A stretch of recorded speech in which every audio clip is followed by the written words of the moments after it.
안녕하세요. 김쌤의 너무 뻔한 영어입니다. 영어의 큰 그림이라고 했죠. 크게 본다는 얘기입니다. 여섯 개의 도표입니다.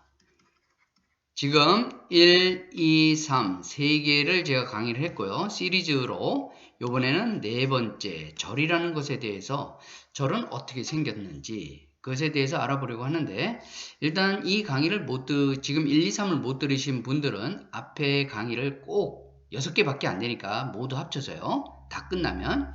그래서 지금 절반이 끝났습니다. 그래서 제가 강의에 이 6개를 이어지게 하기 위해서 그 사이사이에 어떤 강의도 집어넣지 않고 영상도 집어넣지 않고 있으니까 여러분들이 앞에 강의를 꼭 들으셔야 됩니다. 왜냐하면 이 6개가 서로가 다 맞물려 들어가기 때문에 그래요. 그래서 일단 안 들으신 분들한테 표만 보여드리겠습니다. 첫 번째 문장의 세 구성 단위, 그리고 두 번째는 이제 좀 표가 큽니다. 명사, 형용사, 부사의 위치와 기능, 즉 단어에 대한 얘기입니다. 그리고요, 단어 다음에 어떤 단위가 또 있다 그랬죠? 구라 그랬습니다. 그래서 구의 형태. 그래서 단어가 이제 2개 이상 모였을 때 구가 되거나 이번 강의의 핵심인 제목인 절이 된다 그랬습니다. 그러니까 단어라는 것을 이렇게 물방울로 생각해 보자고요. 그래서 이 물방울을 손으로 쭉 연결하면 이렇게 커지겠죠? 그 다음에 또 다른 물방울과 합쳐지면 이렇게 자꾸 커집니다. 그런데 단어와 단어들이 그냥 무작위로 막 뭉쳐지는 게 아닙니다. 예를 들면 a와 very와 nice, boy 이랬을 때 이 4개의 단위를 그냥 아무 규칙도 없이 막 늘어났을 땐 상당히 많은 경우의 수가 생기겠죠. 그렇지만 이 4개의 단어로 만들 수 있는 경우 수는 하나밖에 없습니다. A very nice boy입니다. 그래서 이 단어에 대한 배열 규칙, 이게 바로 뭡니까? 이게 바로 문법이에요. 그래서 단어 2개 이상이 모였는데요. A very nice boy가 됐죠. 그러면 또 이렇게 할 수 있습니다. The boy 한 다음에 that I met 이렇게 했다고 하세요. 그러면 that I met를 보면 하나, 둘, 세 개죠. 그래서 요거는 4개고 그래서 단어가 2개 이상 모이면은 2개 이상입니다. 그러면 구가 되든지 절이 된다 그랬어요. 제가 여러분들 보고 앞에 강의를 꼭 들어야 된다는 얘기는 뭐냐면 앞 강의에서 구에 대한 강의를 했기 때문에 구에 대한 강의를 모르면은 구가 뭐야? 또 이렇게 머리 아프네? 이렇게 또 짜증내 있을 수 있어요. 그래서 꼭 이게 시리즈가 12개, 15개 이렇게 되지 않고 딱 6개입니다. 그리고 하나에 15분짜리니까 즉 거의 1시간 남짓되는 시간이니까 1시간 남짓되는 시간에 영어를 아주 멀리서 아주 크게 어떻게 시스템이 되는지를 볼 수 있는 좋은 기회입니다. 꼭 들어주세요. A very nice boy 4개로 됐죠? That I met 3개입니다. 그러니까 구 아니면 절인데 구와 절의 차이는 뭐냐면 A very nice boy에선 주어 동사가 없죠. 그러니까 이건 구가 되는 겁니다. 구가 몇 종류가 있다고 그랬어요? 5개가 있다고 그랬잖아요. 그런데 여기서 이 A very nice boy에서 가장 중요한 단어가 boy예요. 그래서 이거는 무슨 구라고 하냐? 중요한 단어의 이름을 따서 제일 중요한 게 명사니까 뭐가 되는 거예요? 명사 구가 되는 겁니다. 그런데 절은요. 어떤 그 2단어 이상의 모임에서 어떤 그 중에서 중요한 단어가 있어서 명사절, 형용사절, 부사절이라고 하는 게 아니고 이끄는 단어, 제가 뭐라 그랬어요? 이끄는 단어라 그랬죠? 영어 원세는 뭐라고 나왔냐면 introduce라 그랬어요. 소개한다. 우리나라면 이끈다. 즉 소개하는 사람은 어떻게 되죠? 맨 앞에 나오면서 자, 이분을 소개합니다. 이러잖아요. 그래서 요게 바로 이끈다는 얘기입니다. 마치 깃발과 같죠. 이런 깃발과 같은 것이 있고 이 안에 주어 동사가 있는데 이런 묶음을 절이라고 합니다. 더 정확하게 얘기하면 종속절인데요. 그러면 이 절을 어떻게 명사절, 형용사절, 부사절이고 하냐? 이게 뭐냐고요? 자리. 명사 자리에 가서 명사처럼 사용되면 명사절이고요.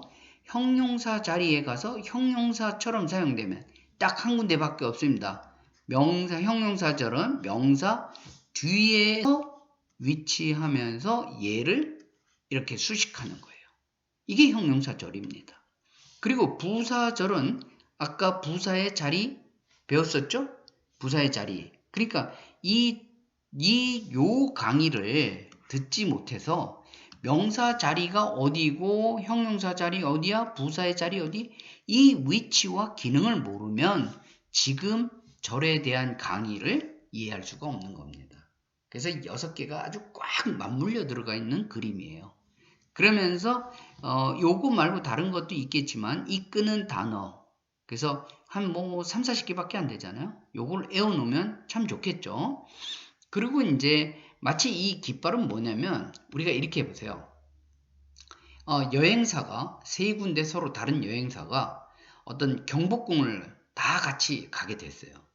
그러면 이제 외국에서 온 분들은 어떤 한국 경복궁이라는 곳의 지리도 낯설고 또 경복궁에 나와서 이제 버스를 타고 이동을 해야 되는데 한국 사람 얼굴에 대해서 가이드의 얼굴이 익숙지 않잖아요. 그러면 어떻게 하면 각각의 여행사가 여행객들이 혼돈되지 않고 자기 여행사의 어떤 자리로 돌아올 수 있을까? 그게 뭡니까? 일종의 뭐죠? 깃발 같은 걸 드는 거죠. 여행사 고유의 표시를 나타내는 깃발을 들면 여행객들이 얼굴은 잘 기억 못하더라도 그 깃발을 보고 와 내가 소속해 있는 여행사가 저기구나 라고 갈 수 있잖아요.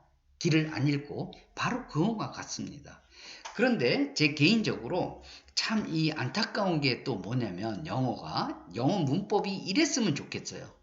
어땠으면 좋겠냐면 자, 이 그림을 보고 어떤 느낌이 드셨어요? 교집합이 생겼죠. 특히 이거 when 같은 거 보세요. when은 명사절을 이끌 수 있고 형용사절을 이끌 수 있고 부사절을 이끌 수 있는 거예요. 그러니까 when 다음에 주어 동사가 나오면 절은 절인데 이게 명사처럼 쓰여서 보통 명사는 뭐뭐 하는 것 이렇게 해석이 되죠. 형용사절은 뭐뭐 하는 뭐뭐 할 이렇게 되는데 이걸 도대체 어떻게 해석해야 될지 그거를 명사 자리와 형용사 자리, 부사 자리를 모르면 when 주어 동사가 어떤 품사로 사용되는지 알 수가 없는 겁니다. 그리고 when만 그렇습니까? when은 세 개의 절을 동시에 이끌 수 있지만 who나 why, which, whom, how, where, that은 지금 뭐하고 교집합이 됐어요? 명사절도 이끌면서 동시에 형용사절도 이끄는 거예요.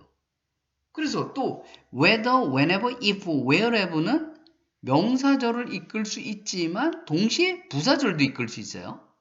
그러니까 요 교집합을 이루고 있는 단어들은 애매한 겁니다. 그러니까 두 개의 여행사가 아주 조금의 차이만 있고 똑같다고 해보세요. 여행객들이 얼마나 혼돈스러워 하겠어요. 그럼 어떻게 하면 되죠? 다시 만들어야죠. 깃발을 차별화되게. 그래서 이건 개인적인 그겁니다. 자, 이렇게 세 개의 원 이게 교집합이 되지 않고 완전히 디스팅트한 단어 여기 15개 명사절을 이끄는 거요. 형용사절은 한 10개, 부사절을 이끄는 단어 20개. 이렇게 요거는 명사절이고 요거는 형용사절이고 부사절을 이끄는 단어가 서로 몇 개죠? 약 45개가 예를 들면 서로 중복되지 않게 사용된다면 15개와 10개, 20개의 단어만 외우고 있다면 그 앞 단어만 딱 보면 적어도 뭐를 알 수 있어요. 이게 명사절이다, 형용사절이다, 부사절이라는 것은 자리를 안 보고도 알 수 있는 거잖아요. 그런데 안타깝게도 이렇게 그림에서 보다시피 교집합이 이루어졌습니다. 그렇다고 제가 나서서 이거 다 단어 따로 씁시다. 혼돈되니까 이럴 수도 없고요. 그래서 아무튼 영어는 바로 이런 언어입니다. 똑같은 단어가 부사절도 있고 명사절도 있고 형용사절도 있고 그러니까 다시 돌아갑니다. 명사, 형용사, 부사의 자리를 모르면 영어 할 생각하지 마세요. 알겠습니까? 그래서 너무 어렵게 생각하지 말고 그 기본 첫 번째 그림입니다. 이 첫 번째 그림은 아니지만 이거를 아주 잘 알아야 됩니다. 그래서 여러분들이 구독해 주시고요. 이 표가 필요하신 분은 거듭 말씀드립니다. 표가 필요하신 분은 댓글로 또 메일 주소 알려드리면 제가 사실은 이 표를요 여담이지만 이 표를 제가 한 10년 조금 넘었는데 제가 처음 쓴 책이 영문법 외우지 말고 이해하라 이거였습니다.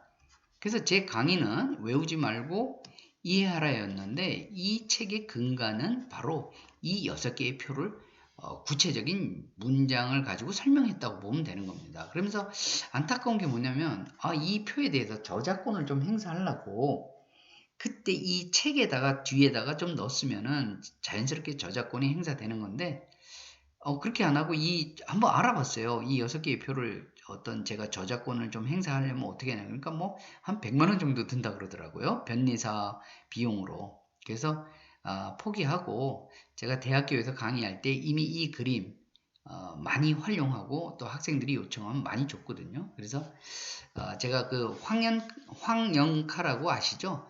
황인영 영어 카페 아주 많이 여러분들 가입해서 하는데 여기다가 이제 제가 글을 요새 자주 올리고 있습니다. 뭐 사실 제 PR도 하고 제가 또 학원을 또 직접 경영을 하게 됐거든요. 그래서 이제 학원 소개도 할 겸 제가 올리는 글을 했는데 이런 표를 이제 공개를 했어요. 그랬더니 사실 많은 분들이 달라 그러더라고요. 그래서 제가 아무 조건 없이 보내드렸는데 일단 표 받으시고 여러분들이 실질적인 예문을 통해서 한번 적응을 해보고 찾아보세요. 그러면 이해가 될 겁니다. 이게 왜 큰 그림인지 그때 이해가 되실 거예요. 그래서 이제 4번째 강의였으니까 조금 더 인내심을 가지시고 보는데요. 다음 5번째 강의는 바로 뭐 해야 되냐면 이것도 굉장히 중요합니다.